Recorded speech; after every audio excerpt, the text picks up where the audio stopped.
தலைமுறை ஆசிரியர் விருது என்பதை கிறந்த எழுத்தில் நீங்கள் எழுத வேண்டும். ஒரு மனிதனுடைய தனிமனித வாழ்க்கையில் இருக்கின்ற குற்றங்களை நீக்குகின்ற பெருமை ஆசிரியனுக்கு மட்டும்தான் உண்டு. அப்புறம் என் கசின் சிஸ்டர்ஸ் எல்லாரும் டீச்சர், அவங்க மட்டுமா டீச்சராக இருக்கணும்? நானும் டீச்சர் தான்.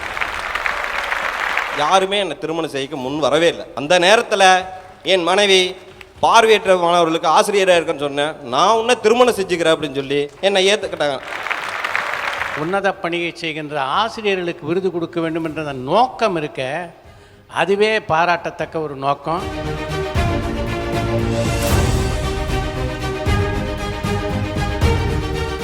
SRM institute of science and technology வழங்கும் புதிய தலைமுறை ஆசிரியர் விருது 2024 செப்டம்பர் 5ஆம் தேதி இரவு 9 மணிக்கு நமது புதிய தலைமுறையில் காண தவறாதீர்கள்.